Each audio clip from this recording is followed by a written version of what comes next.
ना खाने टाइम चैन देना है, ना बिस्तर पे चैन देना है। खाने का टाइम आया, 8 घंटा बेचारा हल जोत के आया है, उसी टाइम में लड़ाई लाद देती है। सोने का टाइम है, दिन भर बेचारा दुकान में 12 घंटे मर के थक चूर होके आया है, अब वहां सोने के टाइम में लड़ाई है। ये बताएं वो बेचारा जहर खा के तो मर जा रहा है। आजकल शौहर फांसी के फंदे पे कोई लटक रहा है, कोई घर छोड़ के भाग के दिल्ली चलाता रहो तो अपने घर में, अब दिल्ली चला के वहीं पर आराम से रह रहा है, वहीं साहब दूसरी औरतों से दिल लगा लिया। ये जो बदकारियां फैली हैं उसमें औरतों की बदज़बानी का भी दखल है साहब, औरतों की बेहयाई का ज्यादा दखल है। ये पर्दे में रहें, अदब से रहें, शौहर को खुश रखें, 90% ज़िनाकारी का खात्मा हो जाएगा। समाज प्यूरिटी पवित्रता का गहवारा बन जाएगी। गौसे आजम से सबक हासिल करें, सिर्फ लंगर नहीं खाएं, तोशा कादरिया मालीदात ये तो वो, ये सब क्या चीज है? ये सारी चीजें हम लोगों ने जाहिर को ले लिया और जो असले बातिन है उसको नहीं लिया। खाना ले लिया, जो खाना खाना आसान है, चाहे फटा हुआ पैंट पहन के आए, चाहे जोकर बन के आए, चाहे खड़ा होकर पेशाब करके आए।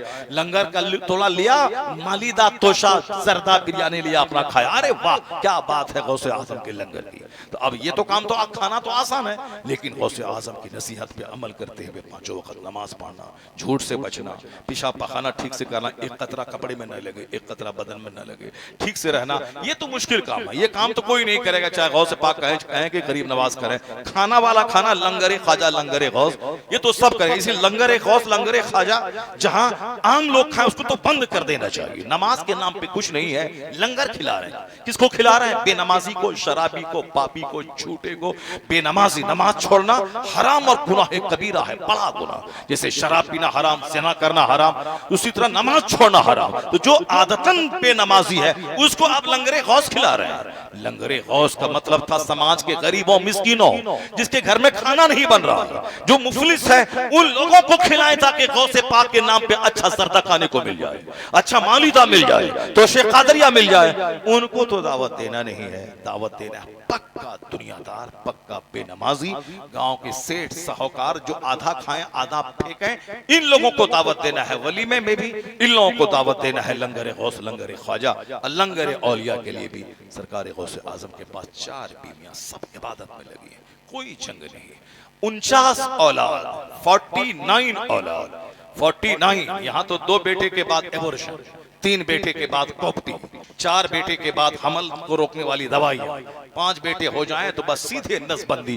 यानी कुछ नहीं, बस जो काफिर कह रहा है अमेरिका, यूरोप, चाइना, जापान का, वो मुसलमान मानते जा रहे हैं। पहले मुसलमान अपनी बात दुनिया पे थोपते थे कि तुम्हारी बात नहीं मानी जाएगी, बात अल्लाह की मानी जाएगी, कुरान की बात, हदीस की बात। सारी दुनिया को मुट्ठी भर मुसलमानों ने हिला के रख दिया। अपनी बात मनवाते थे, नमाज रोजे के फायदे बताते थे, पाकीज़गी प्योरिटी के फायदे बताते थे। आदमी की बात कमजोर है, अल्लाह की बात तो सबसे ज्यादा ताकतवर है, तो अल्लाह की बात बताई जाएगी। अब तो मुसलमान मुंह चोर हो गए। अमेरिका के लोग चड्डी पहना है तो हम भी अपनी बेटियों को चड्डी पहनाना शुरू किया। वह बिल्कुल बारीक कपड़े जिसके पहनने के बाद लगे कि नंगी है, वो सारे कपड़े पहनाना हमने शुरू किया। ये नहीं कि कपड़ा हराम है, नहीं पहनाया जाएगा। ये फटा हुआ पैंट औरतों, चुस्त जिन्स पहनना औरतों को हराम है, नहीं पहनाया जाएगा। ये बारीक दुपट्टा जिससे कि सर के बाल की स्याही जल के नहीं पहनाया जाए, नहीं उड़ाया जाएगा। मजबूत और हार्ड फैसला लेना होगा और समाज में अगर कोई ऐसा करे उस पर प्रतिबंध लगाना होगा। ये सारा काम हम लोगों ने किया जब हार्ड थे, अब तो लूज हो गए। चोर का भी मुंह चूमना है, सपेड़ा का भी मुंह चूमना है, सांप का भी मुंह चूमना है। सामने का मुंह अलग है, पीछे का मुंह अलग है। हक बोलने वाला चेहरा नहीं है, किसी की परवाह किए बगैर हक बोले नहीं, बस जैसा देखा उसी हवा में बह गए। गौसे आजम के 49 औलाद, मगर कभी रोजी के ताल्लुक से गौसे पाक का चेहरा उदास नहीं हुआ, रोजी के ताल्लुक से आप फिक्रमंद नहीं हुए। गौसे आजम से पूछे सरकार, 40 बरस तक ईशा के वजू से आपने फजर की नमाज पढ़ी, 49 औलाद, यहाँ तो 2 बच्चे में आदमी का चेहरा उदास हो जाता है, आखिर ये क्या है? गौसे आजम का जवाब होगा, वमन यतवक्कल अलल्लाह फहुवा हस्बुह, जो अल्लाह पे भरोसा करता है अल्लाह उसके लिए काफी हो। जो अपनी नौकरी पे भरोसा करे वो जलील होगा। जो अपनी जवानी पे भरोसा करे वो कंगाल होगा। जो अपनी जमींदारी पे भरोसा करे अल्लाह उसको दाने दाने को तड़पा के मारेगा। जो अपने बाल बच्चों की लाठी पे भरोसा करे अल्लाह उसे जलील करेगा। लेकिन जो अल्लाह पर यकीन करे तो अल्लाह ताला उसे मुश्किलों से बचाएगा और वहां से रोजी देगा जहां से बंदा सोच नहीं पाएगा। यही बेस है ईमान का कि अल्लाह है, वही रोजी देने वाला है, वही इज्जत देने वाली। वो यकीन आज कमजोर हो गया। लोगों को गन पे भरोसा है, लोगों को जमीन पे भरोसा है, लोगों को अपने बच्चों की नौकरी पे भरोसा है, लोगों को मुलाजमत पे भरोसा है। इसीलिए अल्लाह ताला 1000 कुंटल चावल दे के सुकून छीन लिया, नौकरी दे के 2 लाख महीना कमाओ चैन छीन लिया। मारे मारे फिरते रहो, बिल बिल करते रहो, यहाँ से वहां, ऑफिस ऑफिस से घर, घर से दुकान, दुकान से घर, दुकान से खेत, मारे मारे फिरो, चेहरा काला, 1 दर्जन बीमारी, उसी चक्कर में मर जाओ। अल्लाह को उसकी कोई परवाह नहीं। हदीस में आया है, हुजूर ने फरमाया जो अपने पीछे दुनिया का गम लगा लेता है अल्लाह उसकी निगाहों के सामने गरीबी के दरवाजे खोल देता है। वो कमाता जाता है, मुफलिस होता जाता है। और जो अपने पीछे दीन का गम लगा लेता है, जन्नत का गम, आखिरत का गम, अल्लाह रसूल की मोहब्बत का गम, तो अल्लाह देखें कि नमाज पढ़ना उसके लिए आसान है, माह रमजान के रोजे रखना उसके लिए आसान है, वो बोझ नहीं समझता है। रमजान के आने से पहले डॉक्टर के यहाँ से दवाई लाके बहाना बनाने के लिए और अपने जैसे लोगों को दिखाने के लिए कि मैं बीमार हूँ, वो बहाना नहीं करता है। रोजा रखना उसके लिए आसान है, चाहे शुगर का मरीज हो, चाहे हार्ट का मरीज हो, चाहे वो आर्थराइटिस का मरीज हो, जो भी हो, मगर वो चाहता है कि माह रमजान में मुसीबतें उठा के मैं अपने रब्बे करीम की बात मानूं और रोजा रखूं। रोजा रखना उसके लिए आसान हो जाता है। जो ठान लेता है वो कर लेता है। बहाना बनाने वालों के लिए बहुत सारे बहाने होते हैं। तो जो हज फर्ज होने के बाद फौरी हरम शरीफ का रुख करता है तो समझ लें कि अल्लाह ताला इसको जन्नत के लिए पैदा किया है। कुल्लुन मुयस्सरुन लिमा खुलिक़, हर आदमी के लिए वह काम आसान हो जाता है जिसके लिए वो पैदा हुआ है। अगर वो जन्नत के लिए पैदा हुआ है, अल्लाह ने उसको जन्नती बनाया है, तो उसके लिए जन्नत का वाला काम आसान हो जाता है। वक्ती तौर पर भले ही वो जहन्नमियों जैसा काम करे, लेकिन अंततः आखिर में उसका अंजाम जन्नतियों जैसा होता है, जन्नती जैसा काम करने लगता है। तकदीर गालिब आती है और वह सच्ची तौबा करके बंदा नेक हो जाता है। और जो लोग जहन्नम के लिए पैदा हुआ है उसके लिए डीजे बजाना आसान है, उसके लिए खेल तमाशा आसान है, उसके लिए गाना बजाना आसान है। अब वो गाना बजाना आसान है तो अब वो गाना बजाना, जलसे में तो गाना बजाना होगा नहीं, लेकिन फिर उसको तो आना है, उस गाने की लज्जत यहाँ हासिल करनी है। तो अब उसकी शक्ल क्या होगी? उसकी शक्ल यही होगी, इसमें कव्वाली होगी, वहाँ तबला और भजा होगा, नाम अल्लाह का लिया जाएगा और काम अपने नफ्स का किया जाएगा। नफ्स को बाजा पसंद है, नफ्स को हारमोनियम पसंद है, नफ्स को म्यूजिक पसंद है। तो अब उसी नफ्स की ख्वाहिश की तकमील के लिए अब वो बहाना गढ़ेगा कि नहीं, तारीफ तो अल्लाह की हो रही है। तो तारीफ पे नजर नहीं होती, नजर होती है वो नफ्स की तस्कीन की तरफ, तो उसमें गाने बजाने के स्टाइल में गाए जाते हैं। अल्लाह का नाम हर जगह लेना सही नहीं होता है। पाखाना रूम में अल्लाह का नाम लेना हराम है, चोरी करते हुए बिस्मिल्लाह पढ़ना हराम है, ज़िना करते हुए बिस्मिल्लाह पढ़ना हराम है, शराब पीते हुए बिस्मिल्लाह पढ़ना हराम है, जबकि बिस्मिल्लाह पढ़ने की बेपनाह बरकतें हैं। बिस्मिल्लाह पढ़ने से, बिस्मिल्लाह में इसमें आज़म है, जो 786 बार बिस्मिल्लाहिर्रहमानिर्रहीम पढ़ के दुआ करता है दुआ कबूल होती है। और हर काम से पहले बिस्मिल्लाह पढ़ना चाहिए, लेकिन चोरी से पहले नहीं, ज़िना से पहले नहीं, शराब पीने से पहले नहीं, लेटरिन रूम के अंदर में घुस के नहीं। तो इस तरह से अल्लाह का नाम लिया जाता है, मगर म्यूजिक के साथ नहीं, हारमोनियम के साथ नहीं, तबला बाजा के साथ नहीं। मगर लोगों को अपनी नफ्स की ख्वाहिश बुझानी है, फिल्मी गाने उसको सुनने हैं, तो अब अल्लाह का नाम म्यूजिक के साथ कव्वाली की शक्ल में लेके मजा उसका लेना है, मगर उसकी शक्ल को बदल देना है। अब कहीं अगर वो म्यूजियम, हारमोनियम, तबला बाजा नहीं है तो फिर सिर्फ एक आवाज की खूबसूरती है, एक राग है, एक नगमगी है, एक तरन्नुम है, जबकि इस तरन्नुम से कुछ भी नहीं होने वाला है सिवाय वक्ती मजा के। उसी की वही एक शक्ल है कि आजकल हमारे बच्चे नात सुनना पसंद करते हैं, लेकिन कुरान हदीस नहीं सुनना चाहते। क्यों? उसके दिल में तो वहां साहब गाना सुनने की ख्वाहिश है। उसी ख्वाहिश की तकमील करने के लिए वो जलसा जुलूस में उसी गाने की ख्वाहिश को नात की शक्ल में पूरी करना चाहता है। यही वजह है कि नात और मुशायरा सुनने के लिए भीड़ लगी रहती है लाखों की। और जहां उसको वाजो नसीहत और हराम व हलाल सिखाया जाए तो उस वक्त वो नफ्स पे बड़ा गिरा गुजरता है, बहुत बोझ गुजरता है। बस चले तो माइक उठा के फेंक दे, बस चले तो मौलाना को स्टेज से उठा के फेंक दे। इस जमाने में हराम हलाल सिखाता है कौन? हराम हलाल पे अमल करता है। जो होगा देखा जाएगा, मरने के बाद जहन्नम ही जाएंगे। मगर अभी तो शराब पीने दो, अभी तो बदकारी करने दो, अभी बीवी अच्छी नहीं लगती है मगर दूसरों की पराई औरत अच्छी लगती है।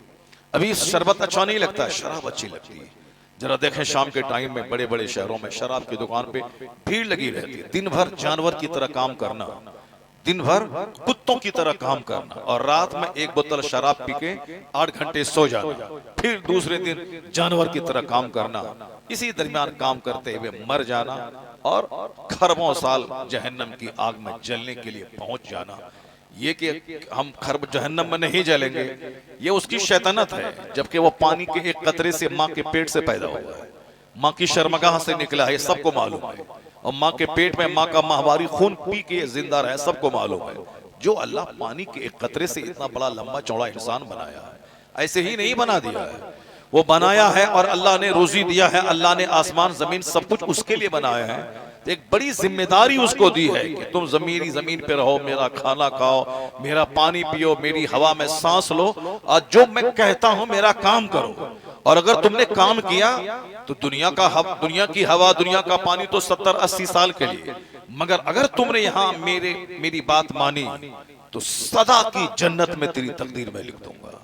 और वो जन्नत जहां जब बुढ़ापा कभी नहीं आएगा, वो जन्नत जहां बीमारी कभी नहीं आएगी। दुनिया में तो आज तंदुरुस्ती है, बीमारी है, दुनिया में तो जवानी है, बुढ़ापा है, दुनिया में तो आज इज्जत है, कल जिल्लत है, दुनिया में आज खुशहाली है, कल गरीबी है। मगर मरने के बाद अगर अल्लाह ने जन्नत दे दिया तो फिर वहां तुझसे चिढ़ने वाला कोई नहीं होगा, वो जन्नत तुमसे नहीं छीनी जाएगी। और वहां एक एक मर्द को 70-70 खूबसूरत बड़ी बड़ी आंख वाली खूबसूरत बीवियां उसको दी जाएंगी और एक एक मर्द को 30-30 मर्दों के बराबर उसको कुव्वते सोहबत उसको दी जाएगी। वहां साहब हर तरह के फल फ्रूट जिसको दुनिया में कभी देखा और तस्वुर तक नहीं किया होगा। हर जन्नती के मकान के नीचे से शराब की नहरें, पाकीज़ा शराब की नहरें, दूध की नहरें, ये सारी नेमतें अल्लाह ने तैयार करके रखी हैं। सिर्फ उसके लिए अपने आप को तैयार ये करना है कि दुनिया की इस मुख्तसर सी जिंदगी में उस जन्नत को हासिल करने की कोशिश करनी है। और तुम कोशिश करो, जन्नत तुम्हें दूंगा, अल्लाह फरमाता है। 24 घंटे में 8 घंटे तुम सो, 24 घंटे में 8 घंटे तुम खेत खलियान में काम करो, 24 घंटे में सिर्फ 1 घंटा मेरे लिए निकालना, फजर जोहर असर मगरिब इशा में 1 घंटा तुम मेरे लिए सजदे के लिए निकाल देना, फिर मैं दुनिया में पूरे 24 घंटे तुझको बरकतें दूंगा और जब मर जाओगे तो सदा की जन्नत में तेरी तकदीर में लिख दूं। सुभान अल्लाह, सुभान अल्लाह। यहाँ मेहनत कम है, इनाम ज्यादा है, मगर अफसोस की बात तो है कि 1000 में 999 लोग अपने आप को जहन्नम का हकदार बना चुके हैं। हदीस में आया है कि 1000 में 999 लोग जहन्नम जाएंगे, सिर्फ एक बंदा जन्नत जाएगा। इसी से अंदाजा लगा ले कि जलसा जुलूस में भीड़ कम होती है, मगर नाच गाने की महफिल में लाखों लोग होते हैं। जलसा जुलूस में तकरीर सुनने की भीड़ कम होती है, मगर साहब दूसरी चीजें गाने बजाने की बातें सुनने की भीड़ होती है। अब आप समझ जाएं, कहने की जरूरत नहीं है कि 1000 में 999 लोग जहन्नम जाएंगे, सिर्फ 1%, 1%, वो परसेंट भी नहीं है, बल्कि 1000 में एक आदमी वो जन्नत जाएगा। इसलिए मस्जिद में नमाजी कम है, समाज में सच्चे कम है, समाज में शरीफ और जेंटिल कम है, समाज में जिसको मैं आदमी कह सकूं वो आदमी कम है। जानवर तो बहुत है, दूसरों को गाली देना, दूसरों को मारना और थोड़ा सा कमा करके मगरूर हो जाना, गरीबी में अल्लाह को गाली देने लगना, माल के लिए दरगाह शरीफ पे आ जाना, माल नहीं मिला तो दरगाह को तोड़ देना, यानी मतलबी मफाद परस्त खुद गरज। गली गली में एक ढूंढे 1000 मिले, मगर जन्नती जो तकलीफ सह करके भी दूसरों को अपनी तरफ से तकलीफ ना पहुंचाए, जन्नती जो अपने से दूसरों को आराम ही पहुंचाए, जबान खोले तो दूसरों को अच्छा मशवरा दे, हाथ उठाए तो दूसरों का कॉपरेशन और मदद करे, दूसरों को अपने से सुख और आराम पहुंचाए, यानी भले वाला काम करे। ऐसे लोग समाज में लाखों में कोई कोई मिलेंगे, तो घबराने की जरूरत नहीं, चूंकि जन्नती भी लाखों में कोई कोई मिलेंगे। करोड़ों में कोई कोई जन्नत जाएगी क़यामत के दिन। दुनिया में वो तो लंबी लंबी टोपी पहन के ईदगाह गया होगा, लंबी लंबी दाढ़ी भी कभी रख लिया होगा, दुनिया में वो साहब दरगाहों का मुतवल्ली भी बन गया होगा, दुनिया में मस्जिद का ट्रस्टी भी बन गया होगा। लेकिन क़यामत के दिन जब लोग जहन्नम की तरफ जाएंगे, उसमें बहुत सारे ऐसे लोग होंगे जिसको दुनिया में लोगों ने मुसलमान समझा था, लेकिन क़यामत के दिन वो काफिरों के साथ जहन्नम जाएंगे। लोग कहेंगे कि ये तो मुसलमान था, ये तो चौधरी था, ये तो बड़ा समाज में इज्जत वाला था, ये तो बहुत बड़ा जमींदार था, ये तो रमजान में इफ्तार पार्टी देता था, ये बंदा हजारों को जाड़े में कंबल मारता था, ये बंदा तो साहब दरगाहों का ट्रस्टी बने हुआ था, आखिर ये जहन्नम क्यों जा रहा है? फरिश्ते जवाब देंगे कि तुम्हारे नजदीक ये मुसलमान था, मगर अल्लाह के नजदीक ये काफिर था। मरने से पहले पहले इसने कुफ्र किया, अल्लाह का इनकार किया, इसलिए इसका अंजाम चूंकि कुफ्र पे हुआ है, इसलिए सारे के सारे काफिर है और जहन्नमी है। दुनिया में मुसलमान लोग उसको समझते होंगे, लेकिन अल्लाह के नजदीक वो काफिर है, उसका अंजाम इतना खतरनाक होगा। बहुत सारे लोग क़यामत के दिन, जिसको दुनिया में लोग जानते हैं कि ब्राह्मण फैमिली में पैदा हुआ, या यहूद और नसरानी की फैमिली में पैदा हुआ, लेकिन क़यामत के दिन बहुत सारे लोग इनकी फैमिली के पैदा हुए, ये जन्नत की तरफ जाएंगे। लोग कहेंगे अरे ये तो काफिर था, ये तो मुशरिक था, ये तो फला खानदान में पैदा हुआ था, आखिर ये जन्नत क्यों जा रहा है? फरिश्ते कहेंगे ये तुम्हारे नजदीक ये काफिर था, मगर ये मरने से पहले पहले इस्लाम कबूल कर लिया है, इसलिए इसको आप मुसलमानों के साथ इनका हश्र हो रहा है। जो जिस काम के लिए पैदा हुआ है वो काम उसके लिए आसान हो जाता है। जो जन्नत के लिए पैदा हुआ है, कड़ाके की सर्दी में सुबह उठना, नमाज पढ़ना, बर्फीले पानी से वजू करना उसके लिए आसान हो जाता है। और अगर जो जहन्नम के लिए पैदा हुआ वो तो खुशहाली के ढेर पर, वो एयर कंडीशन मकान में भी उसको सुस्ती लगेगी, उसको बोझ लगेगा, चलो जो होगा देखा जाएगा, अब जरा सो जाते हैं, फिर वो उसी तरह से वो लेट जाएगा, सो जाएगा। जबकि कड़ाके की सर्दी में बंदा उठ के नमाज पढ़ रहा है, बर्फीले पानी से वजू कर रहा है, जबरदस्त गर्मी में कपड़ा पहनना मुश्किल है, मगर वो कपड़ा पहन के वजू करके मस्जिद में खड़ा हो रहा है, फैन नहीं चल रहा है मस्जिदों में, एसी नहीं चल रही है, उसके बावजूद पसीने में शराबोर होकर वो नमाज पढ़ रहा है। नमाज पढ़ने के बाद उसके दिल को एक सेटिस्फेक्शन, एक सुकून मिलता है। नमाज पढ़ने के बाद वो बंदा लगता है कि मैंने कोई अच्छा काम किया है। नेकी से अगर दिल को खुशी हासिल हो, समझ जाए कि यह नेकी अल्लाह की बारगाह में कबूल हो। अगर कभी कभार गलती से बुराई हो गई, गुनाह हो गया, मगर दिल में एक मायूसियत है, उस गुनाह करने के बाद अंदर से वो टूट जाता है, उसको हक बुरा समझता है, मैंने बड़ा गलत काम कर लिया, तो समझ लें कि उसके सीने में ईमान बाकी है। वरना जो गुनाह करने के बाद गुनाह नहीं समझेगा, अरे झूठ बोला, फिर भी उसको फख्र है कि मैंने झूठ बोला, दूसरों को ठग लिया है, फिर भी उसको फख्र है कि मैंने इसको ठग लिया है, यानी ठगने पे कोई मलाल और कोई अफसोस नहीं है, झूठ बोलने के बाद भी कोई अफसोस नहीं। समझ जाए कि इसका अंजाम मुमकिन है कि कुफ्र भी हो जाए। गुनाह करना उतना बड़ा जुर्म नहीं, जितना बड़ा जुर्म गुनाह पर अड़ जाना है, गुनाह पे अड़ जाना है। गलती से कभी तौबा शराब पी लिया, गलती से कभी ज़िना कर लिया, फौरन लौट गया, तौबा कर लिया, इलाही मुझसे खता हो गई, मुझको माफ कर दे, फिर वो सारी जिंदगी तौबा पे कायम रहा गुनाहों से अलग होकर, तो ये मोमिन की अलामत है। अत्ताइबु मिन ज़म्बि कमन ला ज़म्ब लह, जो गुनाहों से सच्ची तौबा करता है ऐसा है जैसे उसने गुनाह किया ही नहीं है। सच्ची तौबा करने वाला, लेकिन जो गुनाह पे अड़ जाए, जो गुनाह करने पर फख्र करे, ज़िना करने पे फख्र करे, प्यार मोहब्बत करने पे फख्र करे, तुमको तो कोई लड़की घास नहीं डालती है, मैं तो समाज की 5 लड़कियों को मैंने पटा लिया है, यानी एक तो हराम करना, अजनबी औरतों से बात करना हराम, उसका चेहरा देखना हराम, तन्हाई में उसका हाथ पकड़ना हराम, सोहबत करना, तो तमाम हरामों का हराम, यही सारा काम वो कर रहा है। उसके बावजूद को फख्र हो रहा है कि मैं एक बड़ा काम किया, जो काम समाज के और लड़के नहीं करते हैं, वो काम मैंने किया है। अंजाम कुफ्र पे हो सकता है। नमाज की तौहीन अगर कोई करता है तो अंजाम कुफ्र पे हो सकता है। अजान के वक्त में अगर कोई बातें कर रहा है, मुमकिन है कि उसका अंजाम कुफ्र पे हो जाए। चूंकि एक तो नमाज नहीं पढ़ना ये तो हराम है, लेकिन नमाज की तौहीन करना, अजान का इंसल्ट करना, ये तो खतरनाक जुर्म है कि बंदे को काफिर बना देता है। तो सीधी सी बात कि जो जन्नत के लिए पैदा हुआ है उसकी एक्टिविटीज से पता चलता है कि ये बंदा जन्नत के लिए पैदा हुआ।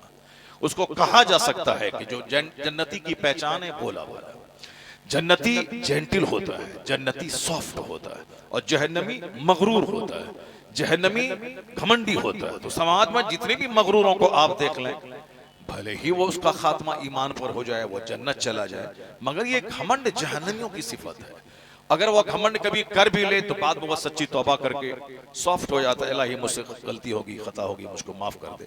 अब वो अपने आप को नर्म समझेगा और घमंड को मिटाने के लिए वो चटाई पे बैठ जाएगा, घमंड को मिटाने के लिए दूसरों की खिदमत करेगा। जैसे बहुत सारे सिख लोग होते हैं, वो गुरुद्वारा में अपने पाप को मिटाने के लिए वहां जाके अरबपति है, मगर वो रोटी बेलते हैं, रोटी बनाते हैं, गरीबों को खिलाते हैं, वहां चप्पल सीधी करते हैं, दूसरों को पंखा झेलते हैं, है वो अरबपति खरबपति। लेकिन पाप हो गया है तो अब उस पाप को धोने के लिए वो गुलामों जैसे काम करते हैं ताकि हमारा पाप दूर हो जाए।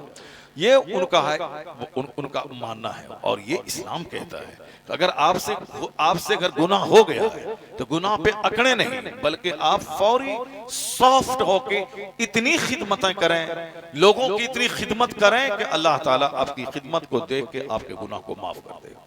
गुनाहों को मिटाने का सबसे बड़ा जरिया है खिदमत करना। खिदमत करने का क्या मतलब है दूसरों को अपने से फायदा पहुंचाना, मरीजों का इलाज करवाना, मरीजों के पास बैठ जाना, माँ बाप की खिदमत करना, माँ का पांव चूमना, माँ का पांव दबाना, बाप के सामने अदब से रहना, बाप की खिदमत करना, अपने रिश्तेदारों से मिलना जुलना, रिश्तेदारों को अपने से फायदा पहुंचाना, गरीबों की मदद करना, बीमारों को सहारा देना, गरीबों मुफलिसों के खाने पीने कपड़े का इंतजाम करना। गुनाहों को मिटाने के लिए ये बहुत जरूरी है खिदमत खल्क। बखील आदमी अगरचे वो नमाजी हो मगर अल्लाह रब्बुल इज्जत की रहमतों से दूर है। वो सखी भले ही मुजरिम है, लेकिन अगर वो सखी है तो वो अल्लाह से करीब है। चूंकि हम बेनमाजी हैं तो इसका गुनाह मुझको होगा। हम शराब पीते हैं तो इस शराब पीने का गुनाह मुझको होगा। लेकिन अगर हम किसी की जमीन हड़पते हैं, किसी को हम मारते हैं, तो इस गुनाह का संबंध दूसरों से है, दूसरों के कष्ट से है, दूसरों को तकलीफ से है। तो जो गुनाह में दूसरों की तकलीफ शामिल हो वो खतरनाक गुनाह होता है, जिसको आप अब्बुल इबाद कहते हैं। और अगरचे हमने ज़िना किया, इससे दूसरों को कोई तकलीफ नहीं, हमको तकलीफ है, मैं जहन्नम जाऊंगा, मेरी सेहत जाएगी, मगर इसका दूसरों को कोई फर्क नहीं पड़ेगा। मगर अगर हमने किसी को मारा, किसी का हमने नाम बिगाड़ के बोला, किसी को जलील किया, इज्जत नफ्स के साथ मैंने खिलवाड़ किया, दूसरों को तकलीफ पहुंचाई है, इस गुनाह का वजन उस गुनाह के मुकाबले में ज्यादा भारी होता है। तो इसलिए वो नेकी जिस नेकी से दूसरों का फायदा हो, मैं सजदा करता हूं, इस सजदे का फायदा मुझको होगा। लेकिन अगर मैं ज़कात निकालता हूं 1 लाख रुपए, तो 1 लाख में 50 गरीबों का भला होता है। अगर मैं कुर्बानी का बकरा 1 लाख में मैंने खरीदा, 1 लाख में खरीदा, 1 लाख के बकरे को ज़बह करके उसके 3 हिस्से मैंने गोश्त के कर डाले, एक हिस्सा अपने खाने के लिए रखा, एक अपने रिश्तेदारों को दे दिया, एक हमने गरीबों को दे दिया। तो अब ये नेकी ज्यादा वैल्यूएबल है कि चूंकि मेरी इस नेकी से दूसरों का भला हो रहा है, दूसरों को नफा पहुंच रहा है। जो नेकी दूसरों को नफा पहुंचाए, जो नेकी 10 आदमी के भले का जरिया हो, तो ये नेकी का वजन बढ़ जाता है। इसलिए कहा गया सखी गुनहगार सखी नमाजी बखील से ज्यादा बेहतर है, क्योंकि ये गुनहगार है, सखी है, इनकी सखावत से 10 का फायदा पहुंचता है। 10 आदमी के चूल्हे में आग सुलगती है। तो बंदा जो जन्नत के लिए पैदा हुआ है वो कोशिश करता है कि मैं भूखा रहूं मगर मैं दूसरों को खिला दूं। जन्नती वो कोशिश करता है कि मैं अपने से दूसरों को आराम पहुंचाऊं। जन्नती चाहता है मैं अपने से दूसरों को कष्ट नहीं पहुंचाऊं। जन्नती की पहचान है भोला भाला, वो कष्ट उठाता है, कष्ट देता नहीं है।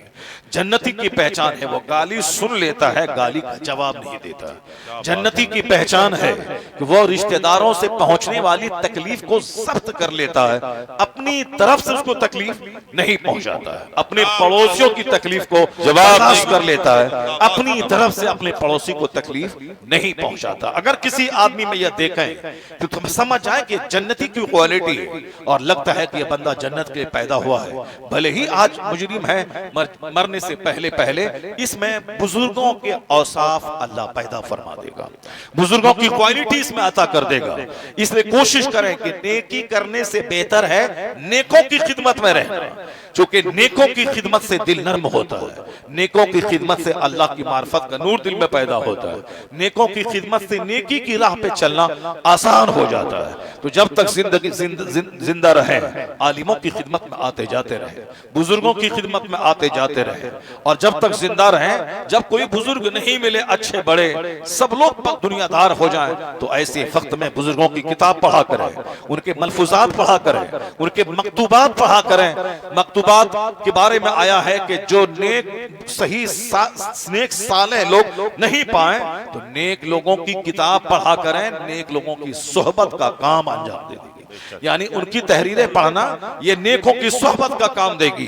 हुजूर मखदूम शरफुद्दीन यहया मनीरी रज़ी अल्लाह ताला अन्हु फरमाते हैं, जिस जमाने में कोई बुजुर्ग नहीं मिले उस जमाने में मेरी मकतूबात सदी और 2 सदी के चंद औराक पढ़ लेना, बुजुर्गान दीन की रूह तुम्हारी तरबियत करेगी, तुम्हारी तदहीर। सुभान अल्लाह, सुभान अल्लाह। इसीलिए बुजुर्गों के मजार पे जाने की बात थी, मैं वहां जाऊं, वहां जाने के बाद मैं उनकी सोहबतों का लुत्फ हासिल करूं कि बुजुर्ग अब तो दुनिया में नहीं रहे, गौसे पाक दुनिया में नहीं रहे, तो हम गौसे पाक के बारे में सुनते और पढ़ते हैं, तो अब उनकी कब्र पे जाके उनके पास बैठकर ये महसूस करे कि मैं उनकी महफिल में हूं, गौसे पाक मुझे समझा रहे हैं, मैं उनकी नसीहत को सुन रहा हूं। उनके मजार पे जाने के बाद गौसे पाक की किताबें पढ़ें ताकि पता चले कि गौसे पाक की महफिल में मैं मौजूद हूँ, गौसे पाक के खुतबात का मुताला करें, पता चले कि वह तकरीर कर रहे हैं, मैं उसकी महफिल में बैठकर उनका खिताब सुन रहा हूँ। ये जो उर्स है, उर्स इसीलिए लगता है ताकि मैंने उनको तो देखा नहीं, या उनके विसाल के बाद अब तो हम उनको देख नहीं सकते, तो इसकी एक दूसरी शक्ल है कि उनकी कब्र पे चले जाएं, उनकी कब्र पे जाने के बाद उनकी रूह के साथ अपनी रूह का रिश्ता जोड़ दें, तो ऐसा लगेगा जैसे वो कब्र से फैज दे रहे हैं। और बात रही जिंदाबाद, नारे तकबीर, नारे रिसालत, मसलके आला हजरत, उर्स मुकद्दस। ये उर्स का यही मकसद होता था ताकि उनकी सोहबतों का मजा मिल जाए, उनकी जिंदगी से नूर मिल जाए, वो कब्र में रहने के बावजूद